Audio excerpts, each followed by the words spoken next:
Hey everybody, this is Mr. Ainsworth, and we're going to get into a full review here in MRWC on Section 3, Theme 1, Section 3. All right, and this is our third big review, but it covers everything in Section 3, so let's get right into it. So here we go. We're going to apply the distance formula two different ways to find the distance between points A and B. So first the distance formula, and then we'll use Pythagorean theorem because they are basically the same thing. The distance formula is based upon the Pythagorean theorem. So let's go ahead and calculate the distance from A to B. Here we go. It's going to be the square root of x2 minus x1, x2 minus x1, so that's 2 minus -4, so 2 minus -4 squared, plus y2 minus y1. That's -8 minus 3, so -8 minus 3 quantity squared. All right, want to simplify a little bit. 2 minus the -4 is 6. 6 squared there. And we have a -8 minus 3. That'd be a -11. All right, got to square that too. So we get 36 here plus 121. And that gives us right there 157. So the square root of 157. And then you want to give it a shot with the Pythagorean theorem. So let's plot the 2 points. All right. So give me a second here, and we go into tablet mode. There we go. Let's plot the 2 points. So -4, 3. So left 4 up 3. There's point A at -4, 3. And I know 2, -8 is off the graph, so we're just going to approximate it. So write 2 down 8. So 1, 2, 3, 4, 5, 6, 7, 8. So roughly right here, there's point B at 2, -8. And then so we want to draw the right triangle here. So we're going to go, let me see, we want 1, 2, 3, 4, 5, 6. All right, from -4 to 2 is 6. And we're going to go down 3. We're going to go down 3 here plus another 8. So that's going to be down 11. So down 11 here. So that side's 11. And the distance from A to B is on the diagonal, which is the hypotenuse. All right, and then you apply the Pythagorean theorem. All right, 6 squared plus 11 squared is equal to, let's call this C. C squared. We get 36 plus 121 is equal to C squared. And that's 157 equals C squared. And then, of course, you take the square root, all right, to solve for the C value, all right, which is the hypotenuse. And you get the same value, square root of 157 equals C. All right, so you could use Pythagorean theorem or the distance formula, either one. Number 2. Same idea. Okay, so we want to take these x values and subtract and square. So the distance between these 2 points here is the square root of 7 root 5 minus a -2 root 5 plus, okay, this is 6 root 3 minus 4 root 3. 6 rad 3 minus 4 rad 3 quantity squared. All right, and I see a double negative here. So 7 root 5 plus 2 root 5 is 9 root 5. So I'm going to take that and square it. 6 rad 3 minus 4 rad 3 is 2 rad 3. And you got to square that. And when you square a root like this, you got to square both. So 9 squared is 81. So 81 times 5. All right, and then 2 times 3 here. 2 squared is 4, and then root 3 squared is 3, so 4 times 3. So what do we get? We get the square root of 81 times 5, which is 405 plus 12. And so that's going to be the square root of 417, looks like. 417. All right, easy. Okay, next one, we got to simplify some roots. Okay, first of all, the square root is the 1/2 power. All right, that's the key on this part right here. So I'm going to rewrite this as this 3 to the 1/2 power raised to the 4th power. Okay, so understand that the square root of 3 is the same as the 1/2 power. Just like the cube root is the 1/3 power, the 4th root is the 1/4 power, and so on. The square root is the 1/2 power. Key concept right there. And we take power to a power, you simply multiply your exponents. All right, and you get 3 squared, which is obviously 9. There we go. Now this one here, we have a difference of squares. This is in the structure of a minus b times a plus b, all right, and that is equal to a squared minus b squared. There's your structure. All right, so I got to take root 5, all right, to that power. So this right here, I need to square both and subtract. So when I do that, I get 7 root 7 squared minus root 3 squared. So that's 7 minus 3, so to the power of 7 minus 3. And that's the square root of 5 to the 4th power. And as I said earlier over here, the square root is the 1/2 power. So this is 5 to the 1/2 power raised to the 4th power, which is nothing more than 5 squared, or 25. Okay? So you have to understand that the square root of 5 is the same thing as the root 5 to the 1/2 power. Just like I said over here, root 3 is the same thing as 3 to the 1/2 power. On this one here, you just simply square both, okay? 3 squared is 9. All right, root 5 is 5, so it's 9 times 5, or 45. All right, you got to square both. Okay, and then multiply the results. Just like we did before. If you take a look at the previous reviews, that's what we've been working on in this section when we deal with square roots. All right, on this one right here, we decide to simplify, all right, and then decide whether it's rational or irrational. So let's give that a shot. All right, now this right here has a little structure. We got a minus b times a plus b. And as you guys know, this is a squared minus b squared. This is in our previous, the early part of the section 3. Gotta look at the structure here, and all you do is square both and subtract. So I gotta take a 2 rad 13, square that. Then I've got to take the root 6, and I gotta square that. So 2 squared is 4, root 13 squared is 13, root 6 squared is 6. And so I go 4 times 13 would that be 52 minus 6.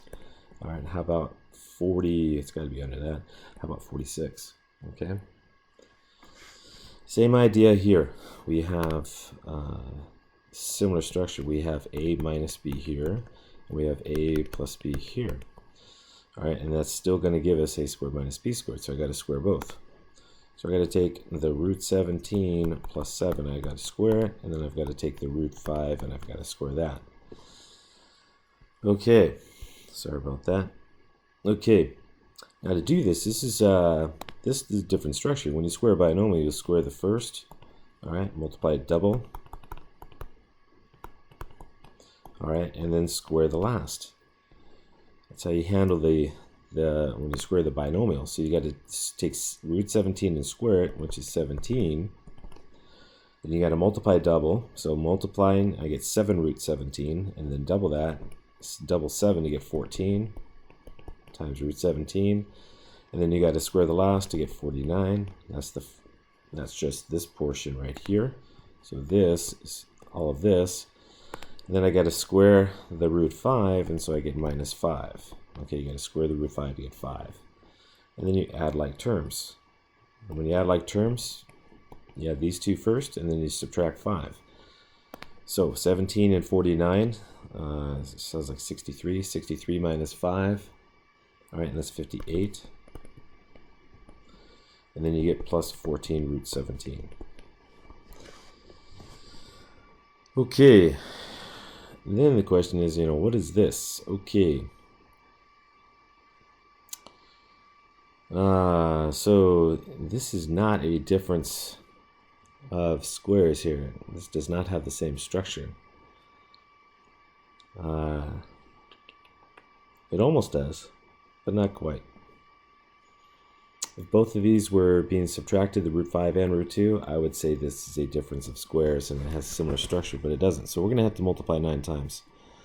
So I have to distribute each root 3 times, so for a total of 9 times. So distribute,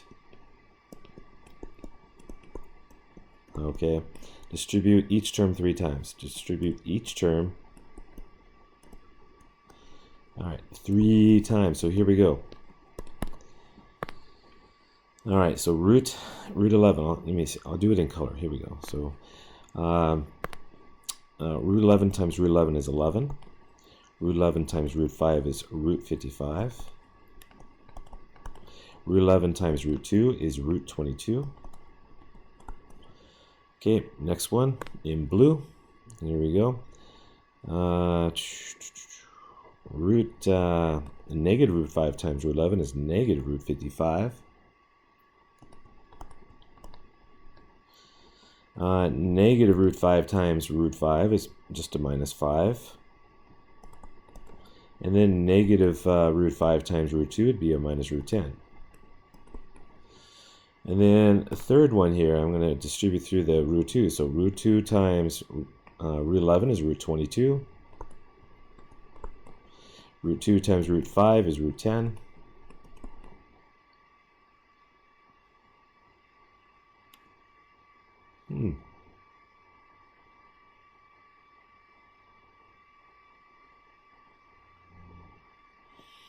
And then root 2 times root 2 is 2.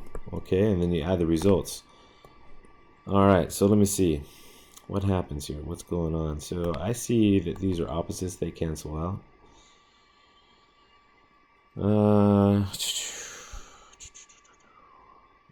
These cancel out. Okay. And then what else do we get? Let me see. We get 11. We got to add the constants here. We got 11 minus 5 is 6. 6 plus 2 is 8. So this is equal to 8. Let me see. And then root 22 plus root 22. That's 2 root 22. So plus 2 root 22 right here. There we go. That wasn't so bad. Okay. All right, moving on. Here we go. More simplifying. Okay, so here we go. Simplify each and determine whether it's a natural, integer, rational, irrational, real. So let's simplify first. So this is 5 right here. All right, minus 2 divided by 6. And that is 5 minus a third, or 4 and 2/3. And that is a fraction, okay? That is 12, 14, that's 14/3. That's rational, okay? So A goes in the rational set, so A is in here. All right, it's a rational number, all right, because it can be expressed as a fraction, remember that. All right, A divided by B, where A and B are integers. This cube root, this is the cube root right here. All right, of negative 27 is negative 3, and the reason why is because if you take negative 3 and cube it, all right, you get negative 27. That's the reason why. And guess what? That's an integer. All right, and so it's in here. So B is in here. It's an integer. Now, e to the log base 9 of 1. So let me just say that log, all right, base 9 of 1, that has to be 0 because 9 to the 0 power is 1. All right, so this is actually equal to e to the 0 power, which is 1. All right, and that is a natural number. All right, so I'm going to put C in here. Now this one here is the square root of 9, which is 3, and that's natural. So D is in here. And this is just 2 divided by 4, which is, oh my gosh, that is 1/2, and that's rational. So E is in here. And this is 1 divided by 3 cubed, or 127, and that is rational. So F is in here, all right, in the rational set. And then if you FOIL this guy, all right, which is distributive property, you get 16 plus 4 times 2i is 8i, and then right here inner product is a minus 8i, and then 2i times 2i is a 4i squared. You're going to notice that the 8i and negative I cancel out, and since we know that I squared equals negative 1, all right, this is 16 plus 4 times negative 1. 16 plus 4 times negative 1, which is 16 minus 4, okay, or 12, and guess what? That's natural too. Okay, and so that would go, G would go into the innermost set right there. Wait a minute, whoa, back up, I made a little mistake here. It's minus 4i squared, so there's a minus sign right here, sorry. Let me fix that little teeny mistake here. Right there should be a minus sign. It's going to change right here. It's still natural, but let me just fix this. It's minus 4i squared. So it's 16 minus 4 times negative 1, which would be 16 plus 4, or 20. Okay, sorry about that. Going too fast. It's natural. So it would go, G would go into the natural set. Very good. Okay, and then find the distance between these 2 points. Okay, 4, 5 and 3, 9. So we'll do h over here. So let's start off with 3 minus 4. So 3 minus 4 squared plus 9 minus 5. So 9 minus 5 squared. And that would be equal to negative 1 squared or 1. 9 minus 5 is 4. Squared is 16. So you get root 17. Okay, and that is an irrational number because 17 is prime. Okay, the square root of any non-square, I'm just going to say it that way, is always irrational. Okay, so it can't be in Q, right? Q's for quotient is rational. Okay, if it's not in the rational set, it's still real, but it's irrational. So then we're going to put h in here.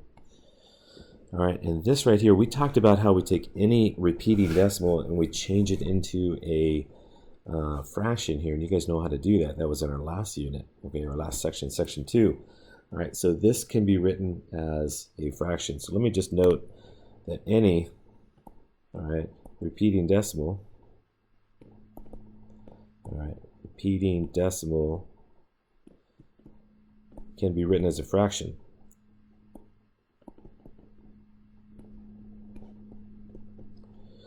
And I'm talking about a over b. And guess what? And that's an element of Q. All right, so 1.35 repeating, or 1.35 repeating, it has to be rational, so I'm going to put it in here. So this is rational. Okay, all right, what else? Okay, we got some constructions. Now, when it comes to constructions, I'll comment on those in a minute. I'm going to just go through all the algebra first, and then I'll comment on the constructions here in a little bit, which are kind of difficult to do on the computer, but I'll just comment on them. You should use all your resources on those because we've done all the constructions in the past, but I'll comment on those in a little minute here. Let's get into number 9 here, where we used a system of equations to graph the log and to estimate it to the nearest tenth. All right, so let's go ahead and do that. So first of all, we're going to take our log here, which is log base 3 of 9, and we're going to write it exponentially. Okay, we have 3 to what power is 9? So 3 to what power equals 9. This is called exponential form, which you guys need all over the test here to estimate the log. Okay, and with those, so we know that 3 to the second power equals 9. So this is actually equal to 2. All right, so x equals 2 here. All right, but as a system, we're going to let y1 equals 3 to the x, and we're going to let y2 equals 9. So our system of equations is simple. It's y1 equals 3 to the x power, and it's exponential. All right, and our second function is a horizontal line at 9 in this case. So let's go ahead and just graph the function here first, starting with some negative values. So let's -2, -1, 0, 1, and 2, and let's graph this function and see how it behaves and how it looks. So 3, all right, to the -2 power is 1 over 3 squared, or 1/9. All right, 3 to the -1 is 1/3. 3 to the 0 power is 1. 3 to the first is 3, and 3 squared is 9. So let's go ahead and graph this exponential. Okay, we're going to have to extend the axis over here a little bit, so I'm just going to estimate it. Extend it. Okay, and here's -1, and over here is -2. All right, so -2, 1/9. 1/9 is fairly small, so if that's 1/9 is way down here. It's like 0.11 repeating, so it's very close to the axis right there. So -2, 1/9 is just a little bit above the axis. -1, 1/3 is a little bit higher. It's probably right about here. All right, 0, 1 is here, obviously. So it's increasing. It's an increasing function. 1, 3. Let's put some values in here so we can see them. There we go. All right, so always scale the axis, make it easy for yourself. And 1, 3 is up here, and then 2, 9 way up here. All right, let's sketch the curve. So again, these are smooth curves. We've taken a look at this on decimal, so we understand that these are smooth curves. So draw it such so that you can get a good estimation when you draw your horizontal lines. There we go. Okay, and now, so let's label this here 3 to the x power, and let's graph the horizontal line. This is a horizontal line here at 9. So you can see we have y equals 9 here. And then the intersection of two functions is your solution to the system. So all you have to do is find your intersection point, drop down a vertical, and then read the value. So right here, I know the log base 3 of 9 here is actually equal to 2. That's the position of the log on the number line. Okay, and in that way we could estimate all of these right here, these logs, to the nearest tenth pretty easily. So like for example, this right here, this is 3 to the x power is equal to 7.5. All right, we know that 3 to the first is 3. We know that 3 squared is equal to 9. So I know that this log here, log base 3 of 7.5, is between between 1 and 2. All right, but what is it? 1 point something. All right, so let's find 7.5, which is right here. So we draw. Here, my computer's not acting properly here.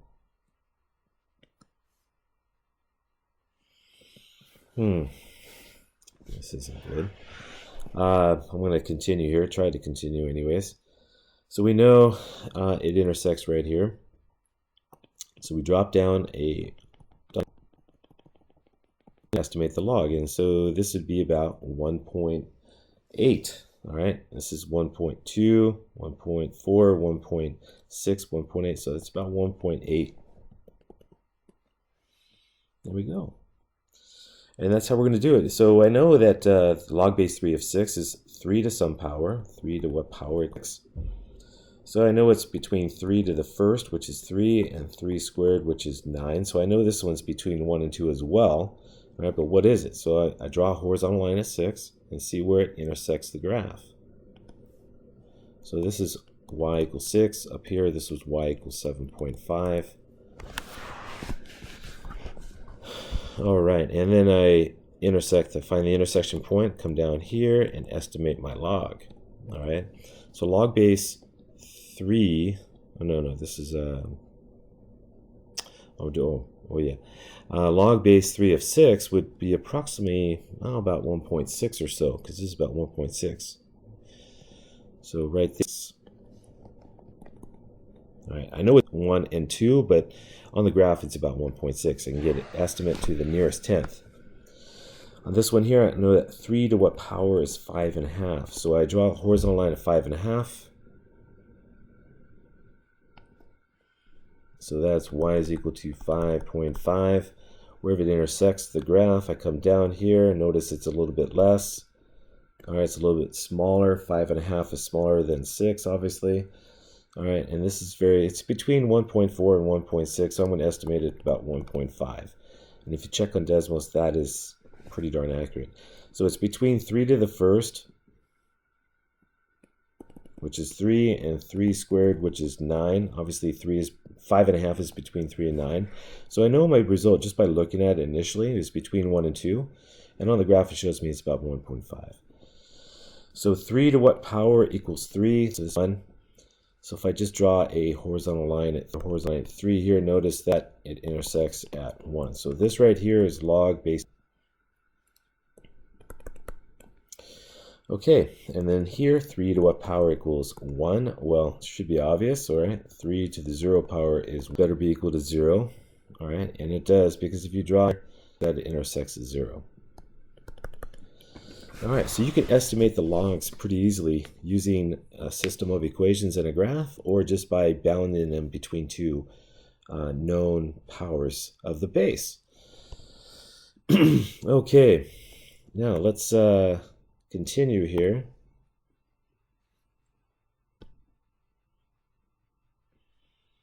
And let's take a look at how to find estimate some logs and bound some logs. Given the following information here. So it says find an integer a. Okay, so here we go. So first of all, I'm going to go to exponential form.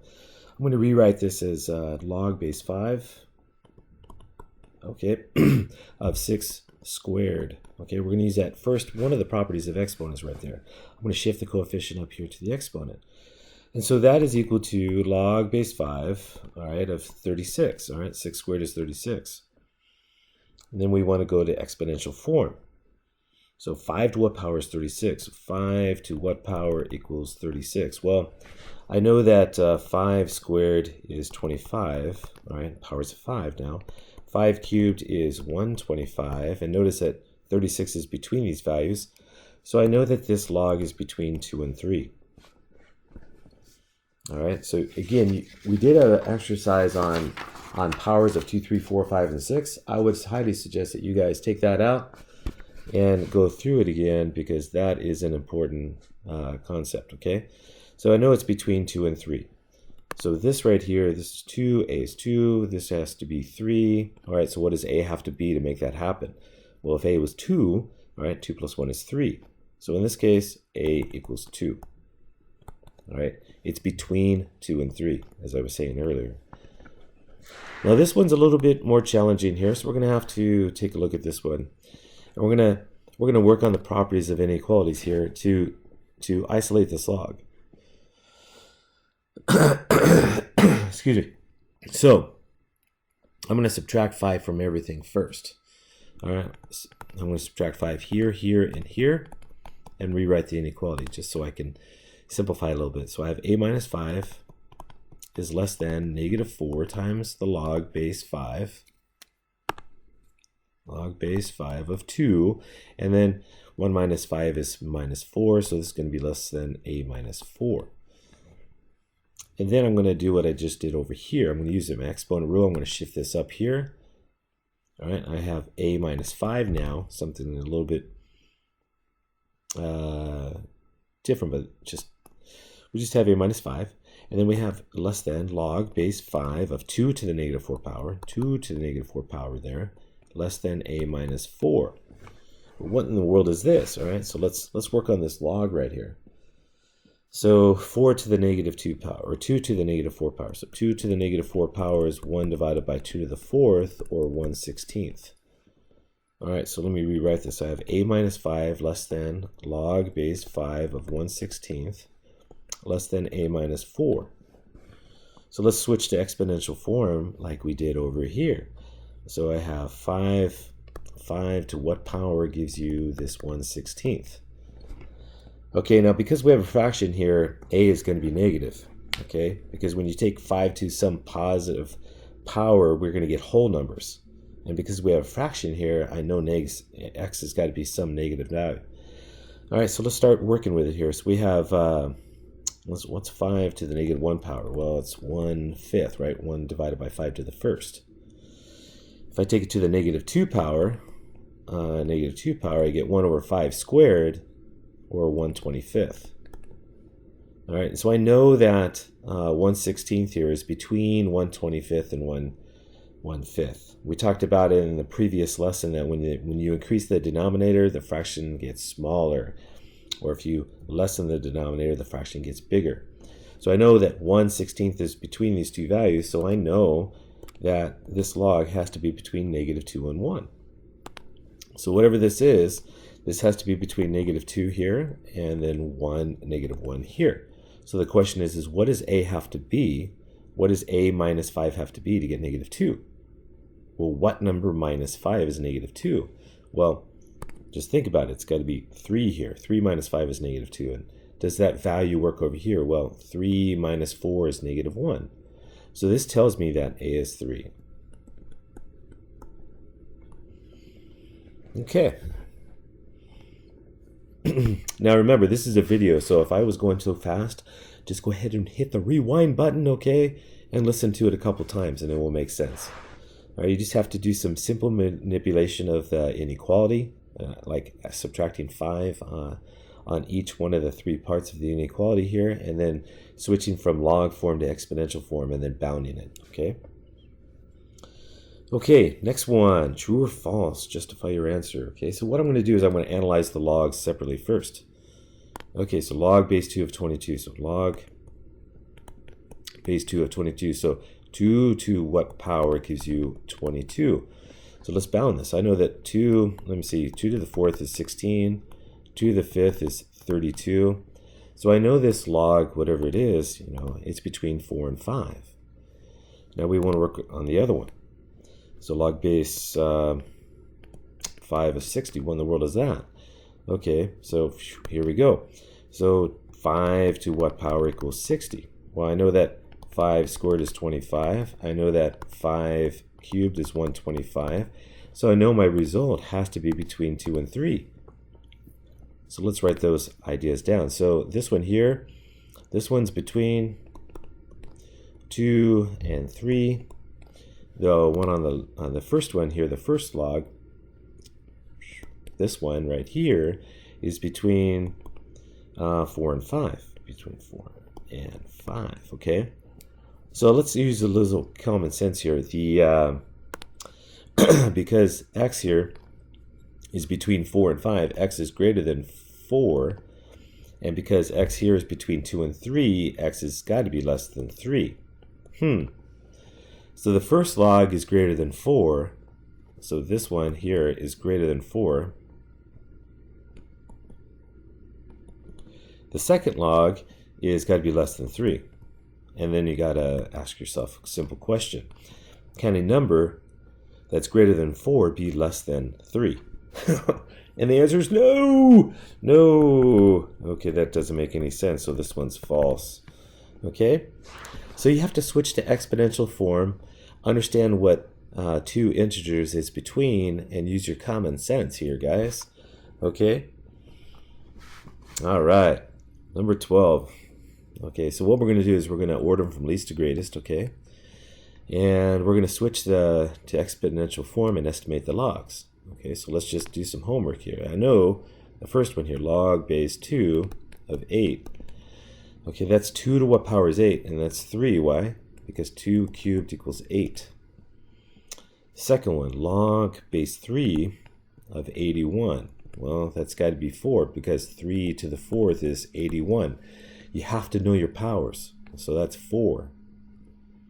I know that this one right here, the square root, okay, of pi squared is just pi, which is approximately equal to 3.14. I know the square root of e squared is e, and that's approximately equal to 2.718. And yes, you have to know your approximations for your special numbers, like I'm talking about irrational numbers like pi and e, because we've talked about them, all right? And then your last one, check this out, 6 to what power? Log base 6 of pi is 6 to what power? It gives you pi. Well, I know that 6 to the negative 1 is 1/6. Whoops, don't need that. Let me scratch that. 6 to the first power is 6. Oh, yeah. 6 to the 0 power, sorry, is 1.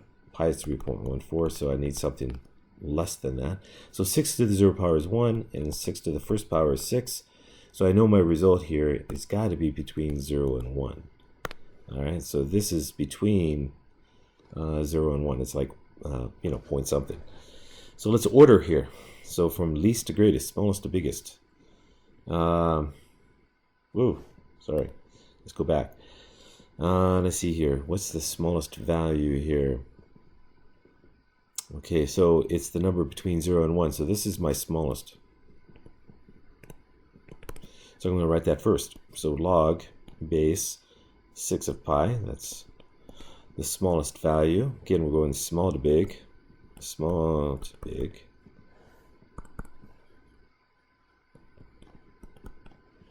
Okay, second one. Let me see. After 1 comes, this number right here, somewhere in the 2 range. So the square root of e squared comes next, 2.718, and then log base 2 of 8. Log base 2 of 8, that's 3, and then the square root of pi squared, all right, which is just pi, or 3.14. And then this one here, log base 3 of 81. Log base 3 of 81, because that's 4. All right, so you got to simplify first. All right, and then order.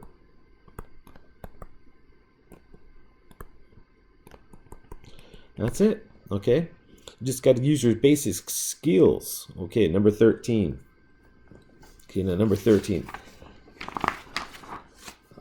This one here, what are the different ways you can construct?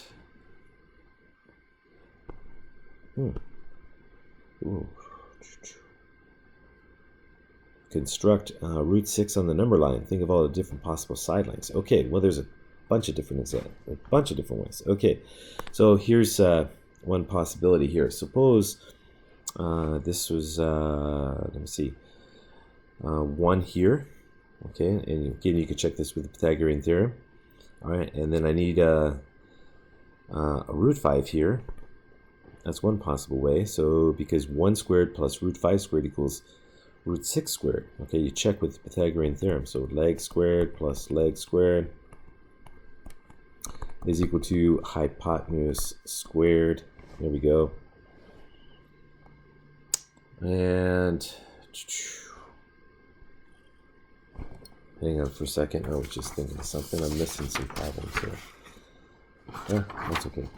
I'll get to them in a minute. Okay, that's one possibility. So you could construct root 5, but the question is, how do you construct root 5? Okay, so how do you do that? So let's talk about root 5. If you want to do that, you need this 2, and you need a 1 here to get root 5.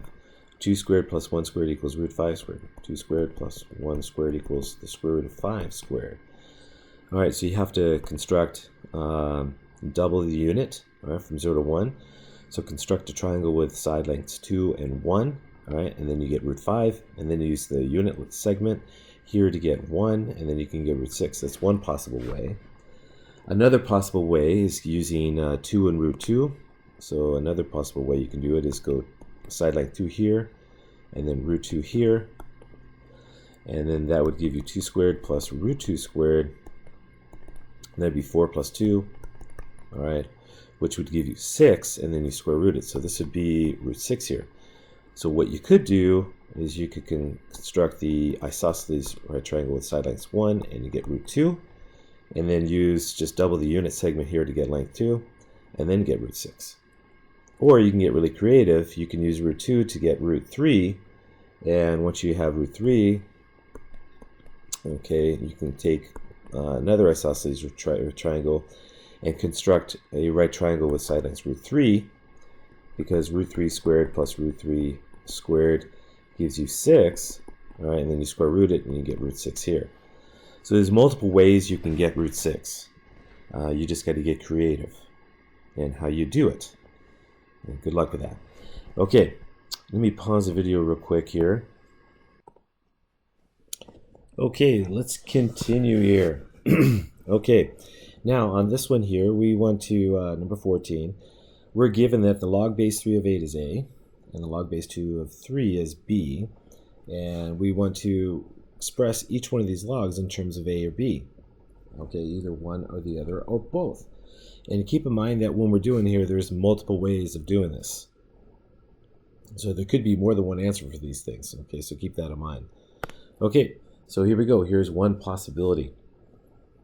Log base 3 of 16. So what we could do here is re-express 16 as a power of 2. So this could be equal to log, all right, base 3 of 2 to the 4th. So I know that 2 to the 4th is equal to 16. It's a power of 2.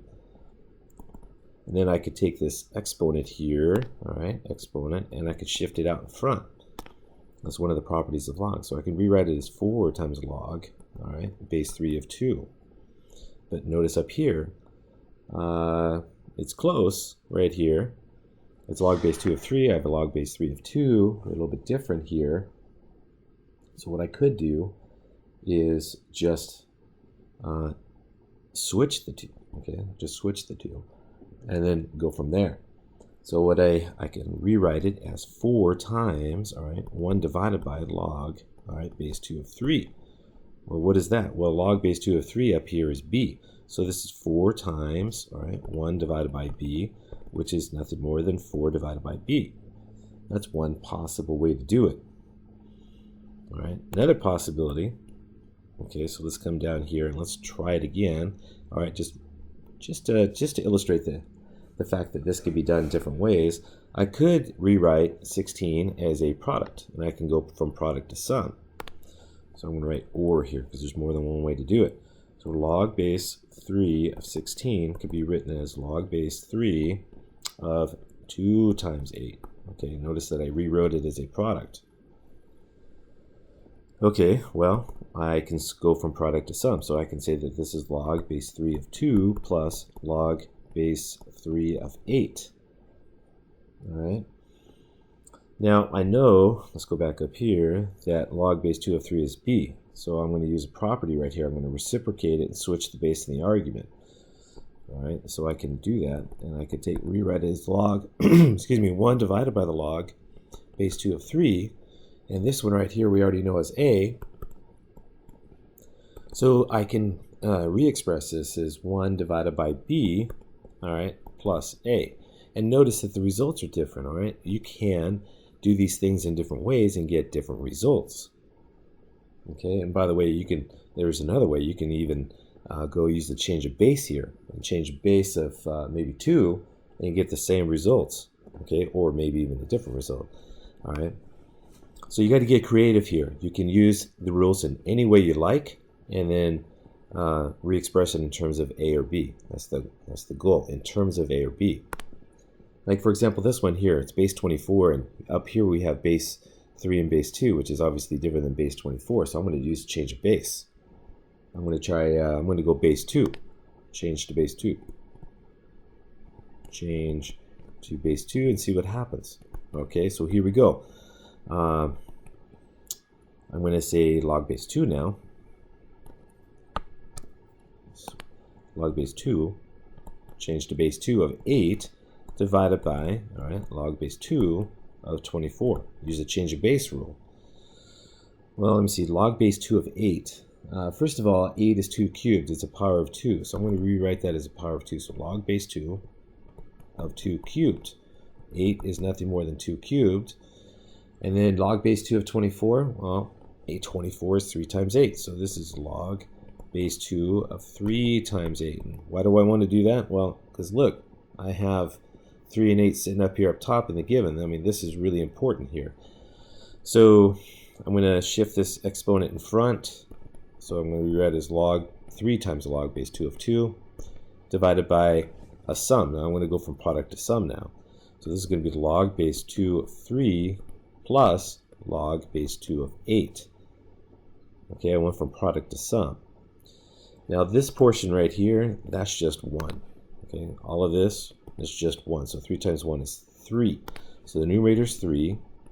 The denominator, well, I know this first log base 2 of 3 is b. So this portion gives me b. Log base 2 of 8, sounds like we did that before. Okay, yeah, in fact, we did. It's up here in the numerator, and we found out it was 3. Okay, so since we did it, I'm just going to use that fact. Okay, I'm not going to step it out. I know it. So I got 3 divided by b plus 3. That's one way you can do it. Another way you can do it, all right, before I get to the next one here, is to change it to another base, because the question is what base do you use? And I've said this before. I said you got to get creative. You can change to either base 2 or 3 because that's what you're given. So what does the answer look like when you change to base 3? So let's try it. So let's take the log, all right, base 3 of 8 and divide it by the log base 3 of 24 and see what happens. This is another way you can do it. Because like I said, you can change it to whatever base you want. Well, log base 3 of 8, we already know it is a. So the numerator is a. The denominator, log base 3 of 24. Let's see, have we done that before? No, so let's do it. So log base 3 of 3 times 8. I'm going to factor the numbers 3 times 8. So this is equal to a divided by log base 3 of 3 plus, again, you got to go from product to sum, log base 3 of 8.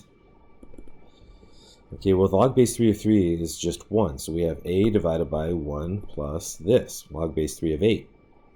But we've done this before. No, 3, and we haven't. So we have to work on that. Okay, so, no, actually, no, we know it. Oh, it's right up here. Log base 3 of 8 is a. Okay, so there we go. We're done. All right, and notice the results are different.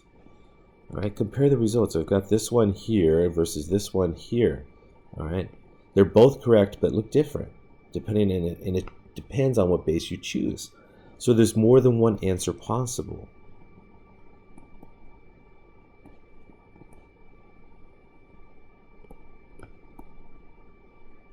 Okay, So keep that in mind. All right, last one here. So let's take a look at this one here. It's base 4, log base 4 of 81. So I'm going to switch to base 2.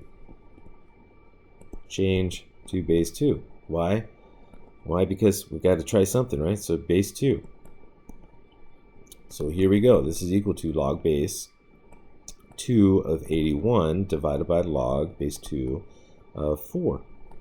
And I chose base 2 just because 4 is a power of 2. So the denominator is easy. Okay. And then 81, well, that's 3 to the 4th. 4, that's just 2 squared. So here we go. So we'll go log base 2 of 3 to the 4th. Oops, that's base 2, sorry. And then log base 2 of 2 squared. I'm going to shift the these exponents in front. Okay, and I can rewrite it as 4 times log base 2 of 3 divided by 2 times log of 2. So what does this equal? Well, log base 2 of 3, I look up here, it's b. By the way, I can simplify this. 4 divided by 2 is 2. All right, so I get 2 times b up top, and this right here is 1. So we got 2b divided by 1, which is obviously 2 times b. There we go. So there are different ways of doing things here, and you just have to know your log properties, okay, which takes a lot of practice. So I would suggest you take out all your activities and practice the ones you've done before and get good, because getting ready for an exam is not easy, okay? It takes a lot of hours. So put in your time and you guys will do well. All right, well, those who put in the time. So you gotta make sure you do that. Now, in respect to the constructions, okay, so let's talk about that. Kind of hard to do on the computer here, so let me switch to just my constructions that I did by hand.